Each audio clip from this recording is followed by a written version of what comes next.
So to make it more worthwhile land, they literally, the Hayes brothers, they financed for $100,000 a ditch using what they call a ditch witch. You've probably heard of that.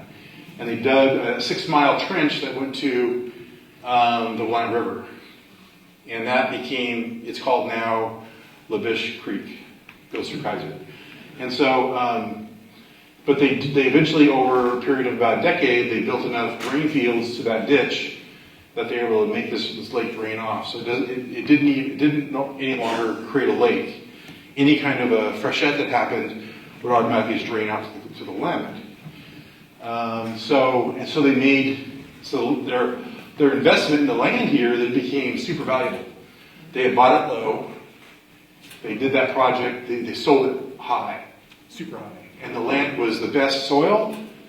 It was called beaver soils. It's this peat soil. It's super rich. It's like black. So it's some of the best soils in the world for growing anything. They grow onions there today. So by 1918, that lake was gone, including the environment for thousands of animals and all the plants and everything else was gone. And it's way different today. It's all big farming today. The tribal stewardship of the valley was done through fire. The Californians would set fire to the land in September, like I mentioned, on the seasonal round, and would sort of burn it off on a regular basis to the point where they would be called cool burns. They wouldn't burn like catastrophically. They wouldn't burn people's houses down. In fact, if you read the early journal accounts of people like the Applegates encountering fire, they don't talk about how the fire burned down somebody's house. They talk about the fire coming over them and them having to step into a creek to get away from it. But their houses aren't burned down because the fire is cooler, it actually moves fast, and there's not a lot of fuel, so it sticks around. So I guess the lesson from that is maybe we need to be burning our land a little more so that we don't have catastrophic fires. So the Wapato harvest happened in both places, like in the Willamette Valley as well as Portland Basin, and tribes would set up sort of root camps to go harvest that essentially around October.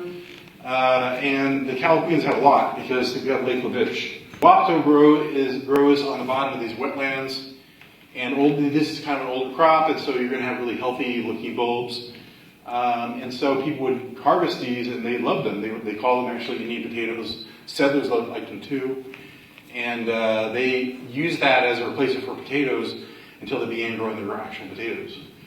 At the same time as Wapato is being harvested, there's also other things that can be harvested and are harvested by tribes.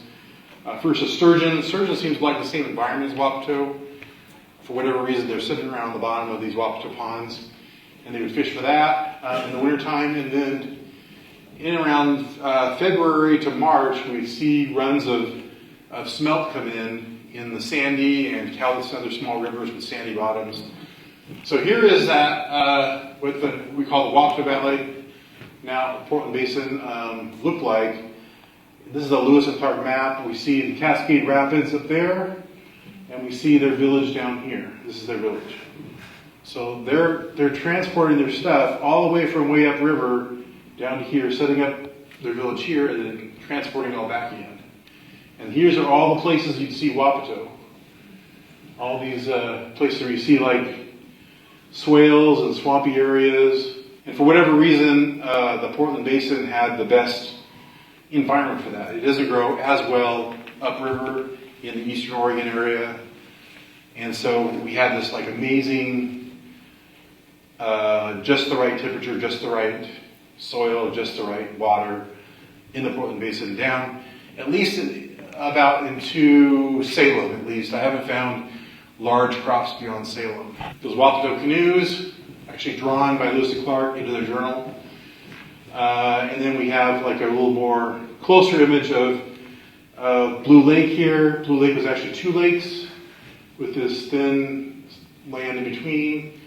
A village here, and then we have all these wetland areas, these swales and swampy areas, sloughs would be Wapato growing areas. these swampy, swaley areas don't exist anymore. But if you read like early accounts in even the newspapers of what would happen when there would be more like rain or snow in the Cascades, it would come down the river and expand. The banks would expand out like this. So it was a more, it would totally expand it out, and then they would create these swales and swampy areas for Wapato. That doesn't happen anymore because of the way they manage the river. So 1830s, we had a massive decline of people. This is what the Chinookas would use as a burial ground for chiefs and stuff. They would put them up in canoes on islands and stuff.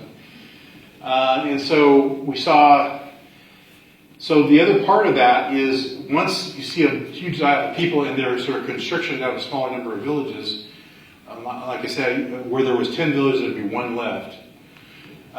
Then that leaves lots of space on the land for other people to move in. They no longer can protect their land, and they no longer can sort of make war against other people that perhaps are moving into the territory. So we start to see Klickitat, Cowlitz people coming into Oregon in greater numbers. Cowlitz are wanting sort of space on the Columbia because they know it's a wealthy area for capturing fish. They begin to occupy the villages on the North Bank. The Klickitat are coming over the Columbia in bands of like 700 mounted warriors and all their people, their wives and their kids and everything, coming over. And they're hunting elk in the Willamette Valley, and they're spending the summers in the Umpqua Valley, hunting elk down there, to the point where the farmers are writing letters back to the Commissioner of Indian Affairs saying, they're hunting out all the elk, we can't get any more elk anymore because they're hunting everything out. And complaining about them, wanting to push them back out of the territory. So Cowlitz are then beginning to claim parts of the Columbia as theirs. And that's part of that debate today about whether or not the Cowlitz actually had land on the Columbia, or it was actually Chinookan peoples that had land, but who has the base claim, the foundational claim there.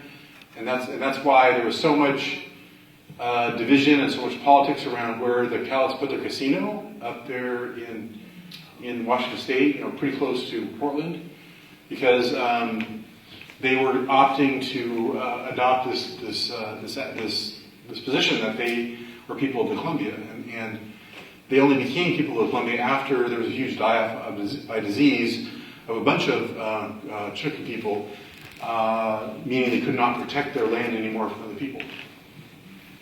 At the same time, we see Americans coming in, taking land. In the 1830s, it's mainly sort of these French-Canadian and missionary sort of peoples coming in, taking land, beginning to set up like an infrastructure for settlement. And then by 1844, we start to see the Oregon Trail forming, and the Applegates and the folks are coming over the trail into Oregon, creating the trail really into Oregon. And they're attracted by these descriptions, mainly from people like Jason Lee, who's a Methodist minister in the valley, who had been there a couple of years, saying, hey, there's like all this really nice farmland. It's all cleared off. It's really just ready to go. It's actually kind of almost like an Eden on earth. And he wants some more white people to come to Oregon. He actually calls them white people. I'm not making it up. To come to Oregon so that his ministers, his male ministers, are stop marrying and I guess shacking up with Native women. So he's a little bit racist in the way he thought. Or quite a bit racist, since the Calipuy has never actually made any kind of large-scale defense or attack against settlers at all. There were a few sort of skirmishes and things, and there was a little bit of theft, but there wasn't any kind of defense of their land from settlers. In fact, they actually wanted the settlers to come in because they saw they had fun, cool things, and they wanted some of that stuff as kind of wealth items. And they hired themselves on. They would actually take this labor in trade for the cool stuff they had, and they helped them build their farms, build their fences, learned animal husbandry. They learned how to plant crops. They learned how to do a lot of things like the white people had done. And they began to even collect their own sort of herds of cattle and horses, and they began to sort of adopt their culture to what was coming at them, because they saw that as kind of the way of the future, right? After that, about a decade of help, they were helping, they were hiring on, they were learning all these things. There continued to be settlement in Oregon. Tens of thousands of people began coming over the trail, taking more and more land. And most settlers taking about a mile square piece of land, 640 acres, even before they were allowed to, because there was no treaty still.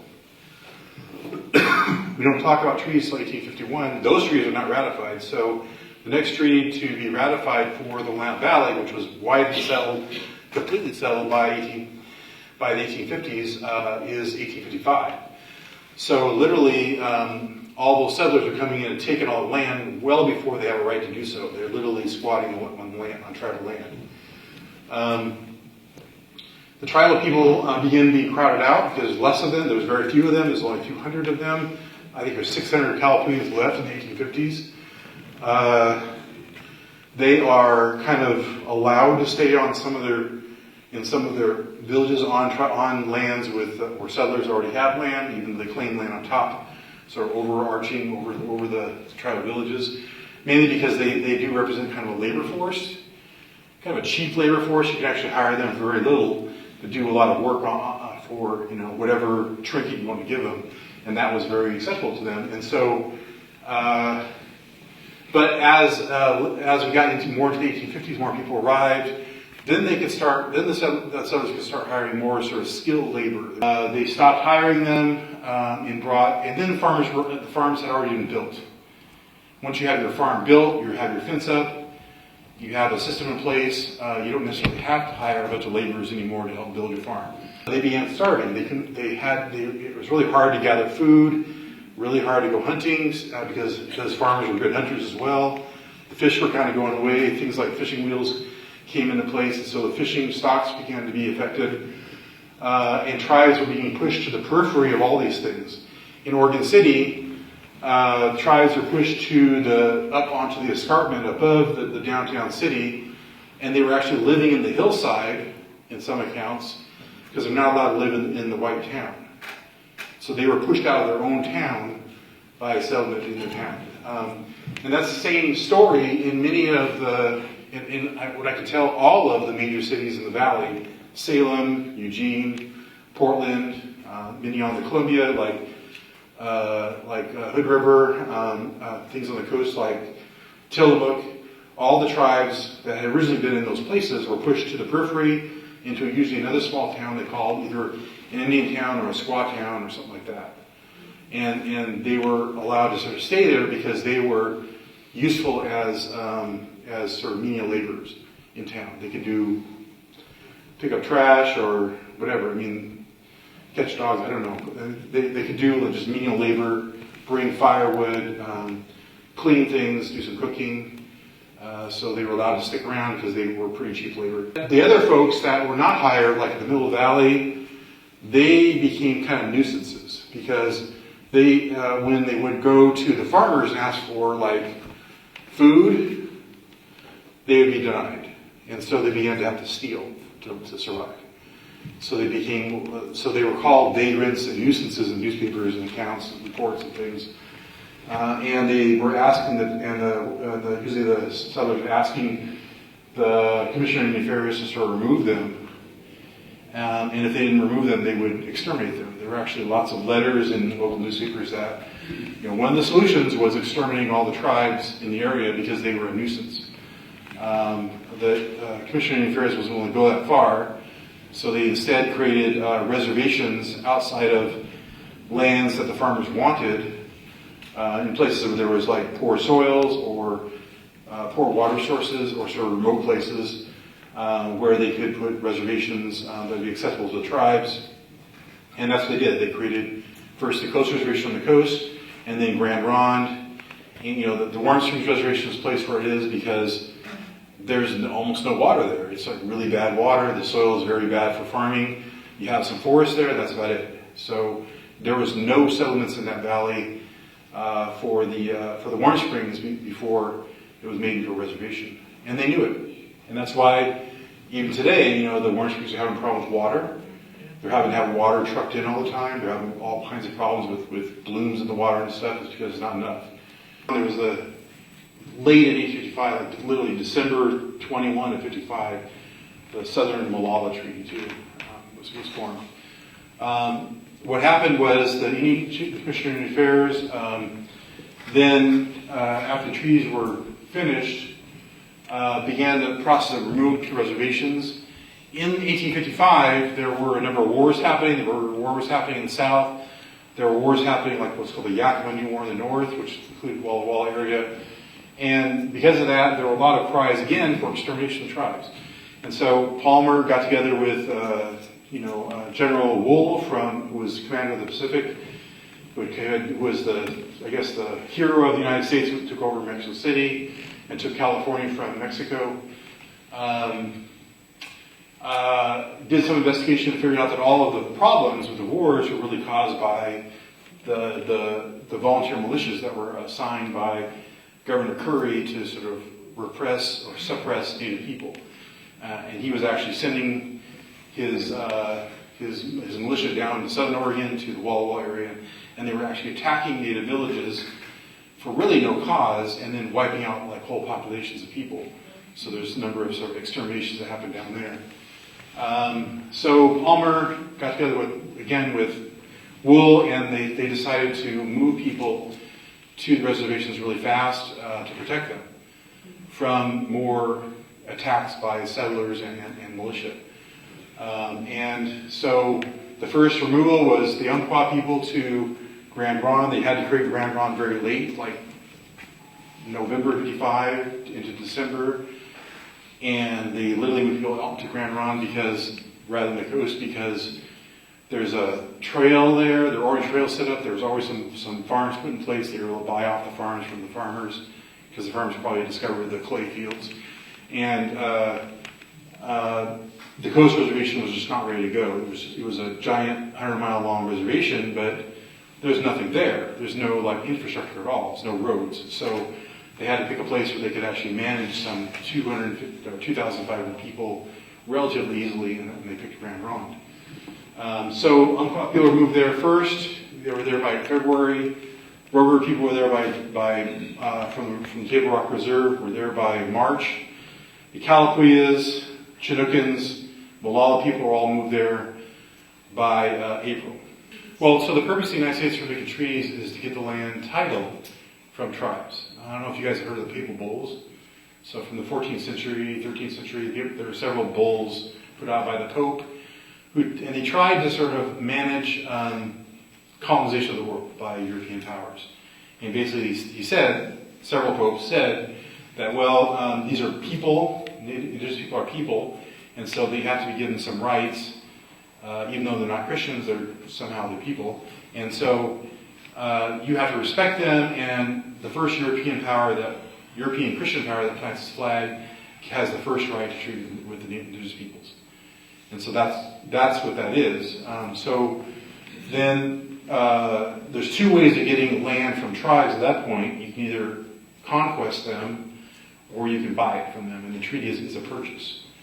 And so the United States actually initially started out having a bunch of wars with tribes in the East. That turned to be vastly expensive in terms of lives and money, and then eventually, after the war, they had to have a treaty anyway and buy the land anyway and put them up on a reservation. So they figured out that, if they just go immediately to the treaty and buy the land, it saved a lot of lives and money. So they did that. So that in about 1847, 48, they changed national policy. They moved the Bureau of Indian Affairs from war to interior, and they became basically a pacification, treaty-making organization to get the title from the tribes first. So that was the purpose. The Indian Commissioner of Oregon first, or Indian Superintendent of Oregon first had to go talk to tribes, negotiate with them, and then purchase their title, their land. Those 51 treaties were unsuccessful because the tribes insisted on having reservations in their homeland, and the settlers did not want that. They wanted all that land, that nice prime land in the valley for farming. They don't want them next to tribal people, these sort of savage as neighbors. And so they influenced and bought up all the land to the point where the 51 treaties were not viable unless they bought the land back from the settlers. And then, so they were tabled forever, and it took Joel Palmer to be sort of appointed. Anson Dart had to resign. Palmer had to be appointed. He already knew the tribes, had already been involved in the militias, he was already respected in Oregon, or kind of a politician kind of, and so he began working on stopping the wars. That's one of his first things, to stop the conflicts, and the second thing was buy all the land from all the tribes. And through treaties, he managed to do that. So he managed to say, well, you can either stay here and continue to be at war, or you can have a treaty with us, we'll put you on a permanent reservation forever to be your land, and you can exist there. What I've come to understand is because of this other question about like treaty rights, what is the purpose of the United States coming to Oregon?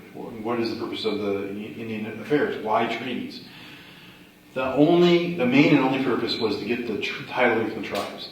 They didn't care if the title and the boundary of that title, as described in the treaty, is accurate. They didn't care about cultural rights. They didn't care about seasonal rounds. They didn't know anything about that. So they didn't care. All they wanted was somebody to sign off on the title of that piece of land, so it transfers all the land without any spaces, transfers exactly to the federal government, which then can lend it out over, the donation land funds or whatever, or give it to the state of Oregon, whatever. So that's what that's the only thing they care about. So, and part of the problem is also comes in the philosophy that comes from Europe and from non-native people of this idea of the Cartesian division of the world, where in Europe, if you have two countries that claim the same piece of land, you have war, right? And what is it but a wartime fight between France and Germany and other countries, right? So you can't have shared territory in Europe.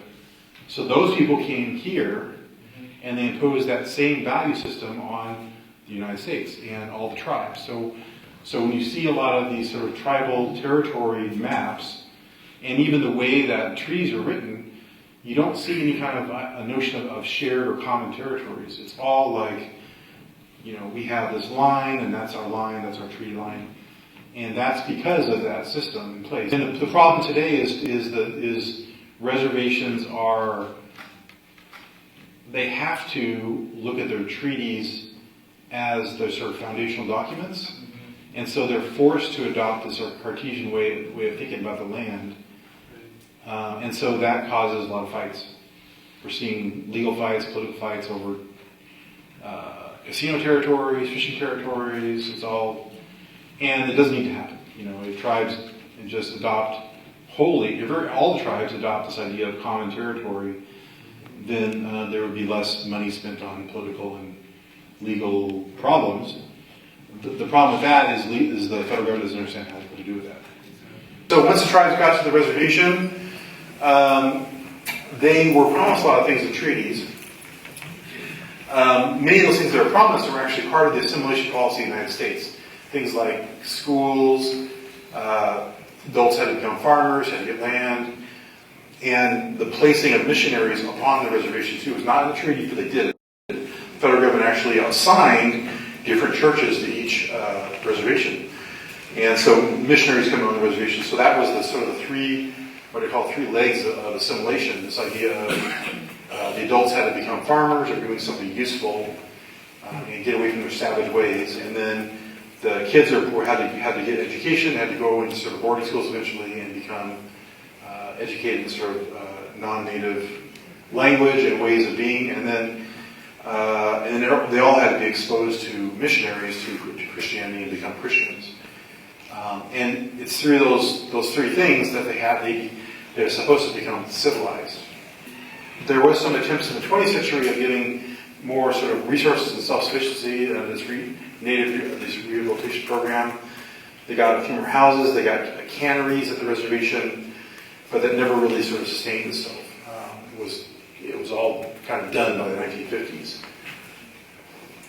And then liquidation and termination. So the tribes Finally, by the 1940s, the federal government wanted to solve the Indian problems, and after World War II, they wanted to spend a lot more money on sort of reviving the agriculture in the Midwest because the whole Dust Bowl had happened and they hadn't done anything about it yet. And so they wanted to move Indian resources to land reclamation, water reclamation projects, and so they wanted to terminate and liquidate tribes. They had to liquidate tribes, they had to first terminate the treaties, which gave them sort of rights. So they went ahead and did that for some 109 tribes nationally, including 63 in Oregon. So that was termination of Western Oregon and Klamath in 2 different bills by 1954. And then there was like 6 tribes restored in the 70s and 80s. So that's a short snapshot of the 20th century. So we're now in kind of this restoration phase, restoring governance, restoring service to Native people in our tribes, restoring our relationship with the federal and state governments, restoring our rights. I mean, a lot of times we haven't really restored those rights, like fishing and hunting rights, and so Brand and Ron is still working on that stuff. Right now it's adopted, because it's really hard to sort of get federal rights for hunting fish, because it was given away during the restoration period, in the restoration treaty, restoration agreement. Instead, we're working with the state of Oregon to get fishing rights through agreements with the state instead. So we're sidestepping the federal process because the state has some rights. And we're getting these rights called ceremonial hunting and fishing rights. A limited number of fish, limited other hunting.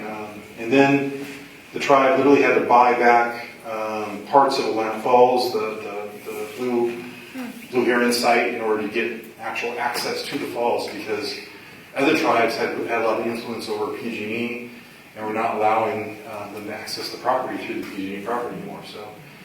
So we now have a stake back there in our original falls where it came from.